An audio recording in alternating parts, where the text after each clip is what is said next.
ஆண்டவராகிய இயேசு கிறிஸ்துவின் நாமத்திற்கு மகிமை இந்த காலை நேரத்திலே உங்கள் யாவரையும் நான் வாழ்த்துகிறேன். கடந்த 3 நாட்களாக நம்முடைய தியானத்தின் தலைப்பு depart from me, I never new you.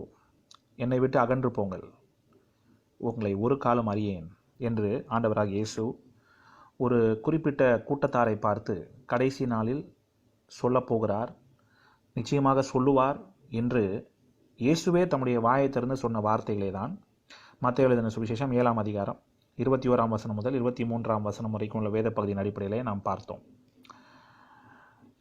அதே போல எரேமியா தீர்க்கதரிசன புஸ்தகத்தினுடைய 23ஆம் அதிகாரம் அதில் உள்ள சில வசனங்களை நேற்றைய தினத்திலே நாம் தியானித்தோம். இன்றைக்கும் நாம் அதை தொடர்ந்து பார்க்கலாம். இந்த கள்ள தீர்க்கதரிசிகள் எப்படிப்பட்டவர்களாக இருக்கிறார்கள், எதற்காக நாம் இதை பார்க்கிறோம்? இயேசு இப்படிப்பட்ட கடினமான வார்த்தைகளை இயேசுவின் நாமத்தினாலே தீர்க்கதரிசனம் உரைத்த அவர்களை பார்த்து சொல்ல காரணம் என்ன? அப்படிப்பட்ட வார்த்தைகளை சொல்லுவதற்கு என்ன காரணம்? அதை தான் நாம் இந்த எரேமியா புஸ்தகத்திலே நாம் பார்க்கிறோம், 23ஆம் அதிகாரம். இன்றைக்கு நாம் தொடர்ந்து பார்க்கலாம். இந்த 17ஆம் வசனத்தை நேற்றைய தினத்திலே பார்த்தோம். அதாவது ஆண்டவருக்கு விரோதமாக தாறுமாறான வாழ்க்கை வாழுகிறவர்கள் அவர்களை பார்த்து இவர்கள் சமாதானம், உங்களுக்கு சமாதானம் இருக்கும் என்று சொல்லுகிறார்களாம். அதுவும் ஆண்டவர் உங்களுக்கு சொல்லுகிறார் சமாதானம் என்றும் சொல்லுவார்களாம். தங்கள் இருதயத்தின் கடினத்திலே நடக்கிற யாவரையும் நோக்கி உங்கள் மேல் பொல்லாப்பு வராது என்றும் சொல்லுவார்களாம். அவர்கள் மனம் திரும்புவதற்காக பிரசங்கிக்க அனுப்பப்பட்டவர்கள், ஆண்டவர் பக்கமாக ஜனங்களை திருப்புவதற்காக அனுப்பப்பட்டவர்கள் இந்த தீர்க்கதரிசிகள். ஆனால் அதை விட்டு இந்த கள்ள தீர்க்கதரிசிகள் என்ன செய்கிறார்கள் பாருங்க. ஜனங்களுக்கு அவர்கள் இருக்கிற நிலைமையிலேயே அவர்கள் அப்படியே இருக்க வைத்து சொகுசாக வாழ்வதற்கு அவர்களை நடத்துகிறார்களாம். உங்களுக்கு சமாதானம், உங்களுக்கு சமாதானம் என்று இப்படியே சொல்லி கொண்டிருப்பார்கள். when they actually should preach about the repentance, many prophets are telling to God's people to relax.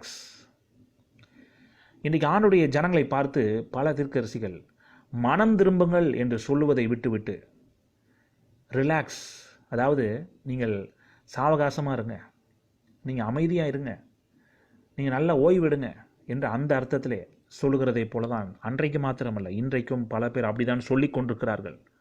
உங்களுக்கு நான் ஆதாரத்தோடு சொல்ல வேண்டுமா? ஒவ்வொரு வருடமும் புதிய வருடத்திலே, அந்த புதிய வருடத்தில் என்ன நடக்கிறது, அந்த ஜனவரி 1ஆம் தேதி நீங்களே பாருங்கள், எத்தனை இடங்களிலே தீர்க்க தரிசனங்கள் சொல்லப்படுகிறது. அது இன்றைக்கு பழைய நாட்களில் ஆகிலும் ஒருத்தர் 2 பேர் தான் இருந்தாங்க. இன்றைக்கு தீர்க்க தரிசனம் சொல்லுகிறவர்களுடைய எண்ணிக்கை நம்ம அளவுக்கு அதிகமாக போய்விட்டது.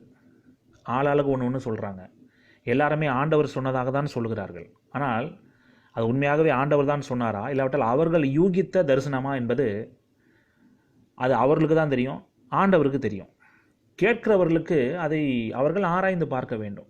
நாம் இப்படிப்பட்ட வார்த்தைகள் எல்லாம் நாம் கேட்கும் பொழுது நாம் வசனத்திற்கு போய் இப்படி ஆண்டவர் சொல்லியிருக்கிறாரா, இதற்கு ஆதாரம் இருக்கிறதா என்றெல்லாம் நாம் பரிசோதித்து பார்க்க வேண்டும். கண்மூடித்தனமாக எதையும் நம்பிவிடக்கூடாது. காரணம், நம் வாழுகிறது கடைசி நாட்கள்.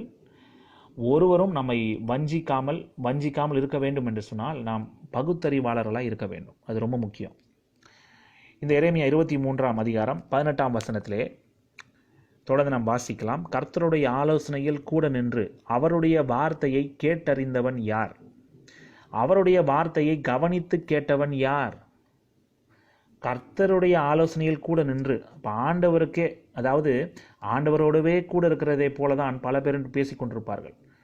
ஒவ்வொரு நாளும் ஆண்டவர் அவர்களுடைய வீட்டிற்கு வருகிறதை போலவும் அவர்களோடு உட்கார்ந்து பேசுவதை போலவும் தான் அவர்கள் நடந்து கொள்வார்கள். அப்படிதான் வெளி இடத்திலும் அப்படிதான் பேசுவார்கள்.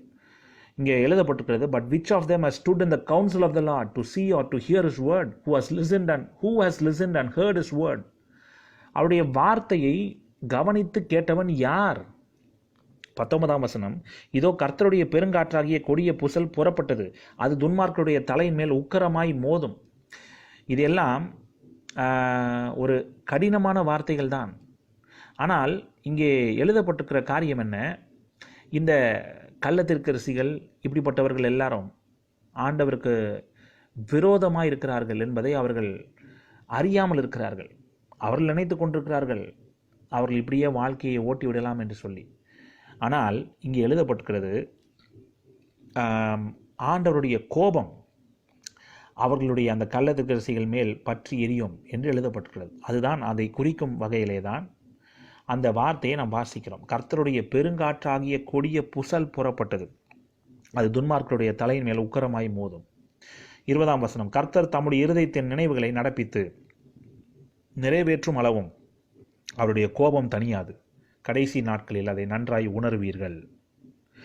21ஆம் வசனத்தை பாருங்க, அந்த தீர்க்கதரிசிகளை நான் அனுப்பாதிருந்தும் அவர்கள் ஓடினார்கள், அவர்களோட நான் பேசாதிருந்தும் அவர்கள் தீர்க்க தரிசனம் சொன்னார்கள்.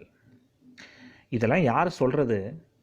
ஏதோ ஒரு மனிதன் அல்ல, இதெல்லாம் சொல்கிறது சேனைகளின் கர்த்தராகிய ஆண்டவர்.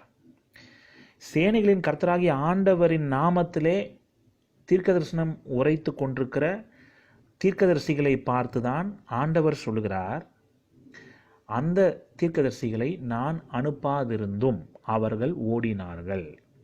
இப்போது நமக்கு ஒரு கேள்வி வர வேண்டும். அப்போ எந்த தீர்க்கதரிசியை ஆண்டவர் அனுப்புகிறார், எந்த தீர்க்கதரிசியை ஆண்டவர் அனுப்பவில்லை என்பது நமக்கு எப்படி தெரியும்? அடுத்தது, அவர்களோட நான் பேசாதிருந்தும் அவர்கள் தீர்க்கதரிசனம் சொன்னார்கள். எந்த தீர்க்கதரிசியோடு ஆண்டவர் பேசுகிறார்? இது நிச்சயமாக ஆண்டுடைய வார்த்தை. இல்லாவிட்டால் எந்த தீர்க்கதரிசியோடு ஆண்டவர் பேசவில்லை, இது அவருடைய சொந்த யூகம், அவர் கணிக்கிறார் என்று நமக்கு எப்படி தெரியும்? இந்த கேள்விகளெல்லாம் நம்ம ஏன் தெரியுமா கேட்கணும்? இந்த கேள்வியை கேட்டால் தான் நம்ம கொஞ்சம் யோசிக்க ஆரம்பிப்போம். எதன் அடிப்படையில்? நம்முடைய சொந்த அபிப்பிராயங்களின் அடிப்படையில் அல்ல. மாம்ச பிரகாரமான யோசனையை குறித்து நான் பேசவில்லை, ஆவிக்குரிய பகுத்தறிவை குறித்து நான் பேசி கொண்டிருக்கிறேன். we have to be thinking Christians. நாம் யோசித்து பார்த்து ஆண்டவருடைய வார்த்தையின் அடிப்படையிலே பரிசோதிக்கிற கிறிஸ்தவர்களாக இருக்க வேண்டுமே தவிர்த்து வெளுத்ததெல்லாம் பால் என்று நாம் ஏற்றுக்கொள்ளக்கூடாது. இந்த 21ஆம் வசனம் நான் அப்படியே ஆங்கிலத்தில் வாசிக்கிறேன். அங்கே எழுதப்பட்டிருக்கிறது, I did not send these prophets, yet they have run with their message. நான் இந்த தீர்க்கதரிசிகளை அனுப்பவில்லை, ஆனால் அவர்கள் அவர்களுடைய செய்தியை எடுத்துக்கொண்டு அவர்கள் ஓடினார்கள்.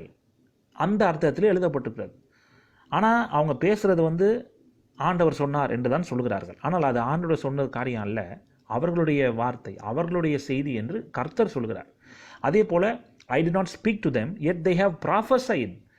நான் பேசவே இல்லை, நான் இப்படிப்பட்ட தீர்க்கதரிசனம் நீங்கள் உரைக்க வேண்டும் என்று அந்த தீர்க்கதரிசிகளிடத்திலே சொல்லவில்லை என்று ஆண்டவர் சொல்கிறார். இருந்தாலும் அவர்களுடைய பெயர் தீர்க்கதரிசி என்று இருப்பதினால் அவர்களுக்கு ஒரு நிர்பந்தம் ஏற்படுகிறது என்று சொல்வதை விட அவர்களுக்கு தங்களை தாங்களே இப்படி நிர்பந்தத்தை ஏற்படுத்தி கொள்கிறார்கள். அவர்கள் தீர்க்கதரிசி என்ற முத்திரை குத்தி விட்டார்கள். ஆகவே அவர்கள் போகிற இடமெல்லாம் ஆண்டவர் பேசினாலும் சரி பேசாட்டாலும் சரி ஏதாவது ஒன்று சொல்லணும். ஏன்னா அவர் தீர்க்கதரிசி. நல்லா கவனிங்க, இப்படி தான் நடந்து கொண்டிருக்கிறது பல இடங்களிலே. நான் எல்லாரையும் சொல்லலை, எல்லாரையும் நம்ம சந்தேகப்படணும் அப்படின்னு நான் சொல்ல வரலை. ஆனால் எல்லாரையும் நம்ப வேண்டாம் அப்படின்னு தான் நான் சொல்கிறேன். நாம் செய்ய வேண்டியதெல்லாம் ஆவிக்குரிய பகுத்தறிவாளர்களாக இருக்க வேண்டும். we have to discern. வேதத்தின்படி ஒரு காரியம் சரியா தவறா என்பது நமக்கு எப்படி தெரியும்? ஏனென்று சொன்னால் ஏற்கனவே நான் சொன்னது பிரகாரமாக it is something very serious. இது விளையாடுகிற விஷயம் அல்ல.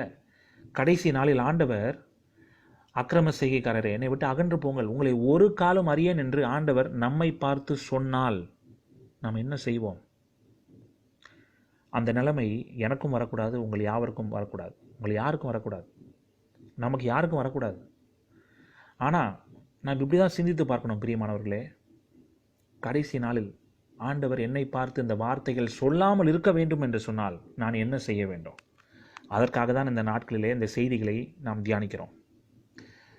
அப்போ பாருங்கள், ஆண்டவர் அனுப்பாதிருந்தும் அநேகர் ஓடிக்கொண்டிருக்கிறார்கள், ஆண்டவர் பேசாதிருந்தும் அநேகர் பேசி கொண்டிருக்கிறார்கள், ஆண்டவர் சொன்னதாய் சொல்லுகிறார்கள்.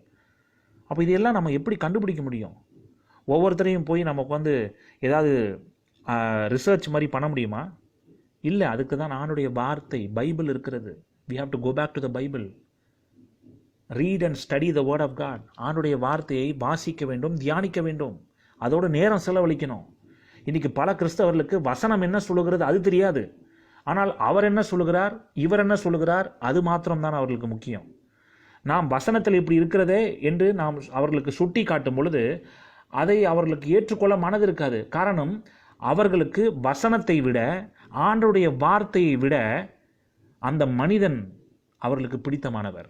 அவர்களுடைய வார்த்தை அவர்களுக்கு ரொம்ப பிடிக்கும். அவர்கள் பிரசங்கிக்கிற ஸ்டைல் ரொம்ப பிடிக்கும். ஆகவே அதை தான் அவர்கள் விரும்புகிறார்கள். பிரியமானவர்களே, இது எல்லாம் ரொம்ப டேஞ்சரஸ், இதெல்லாம் ரொம்ப ஆபத்தானது. இந்த கடைசி நாட்களில் வாழ்கிற நாம் ஒருவரும் நம்மை வஞ்சியாதபடிக்கு நம்முடைய ஆத்துமாவை நாம் தான் பாதுகாத்து கொள்ளணும். கடைசி நாளில் போய் ஆண்டவர்கிட்ட போய் நம்ம சாக்கு போக்கு சொல்ல முடியாது. ஆண்டவரே, நான் நம்பிட்டேன், அவர் தான் என்னை வஞ்சித்து விட்டார் என்றெல்லாம் நம்ம சொல்ல முடியாது. There is no second chance. மரணத்திற்கு பிறகு 2வது வாய்ப்பு என்று ஒன்று இல்லை. ஆகவே இந்த வாழ்க்கையை நாம் சீரியஸாக எடுக்கணும். It is something very serious. இது கடைசி நாட்கள், நம்ம எச்சரிப்புள்ளவர்களாக இருப்போம். இந்த சிந்தனையோடு நாம் இன்றைக்கு முடிக்கலாம். நாளை தினத்திலே இந்த எரேமியா தீர்க்கதரிசன புஸ்தகம் 23ஆம் அதிகாரத்தின் அடிப்படையில் நம்ம மற்ற காரியங்களை தொடர்ந்து தியானிக்கலாம். இன்றைக்கி ஆண்டவருடைய கிருபையினால் நம்ம நடத்துவாராக. ஆமென்.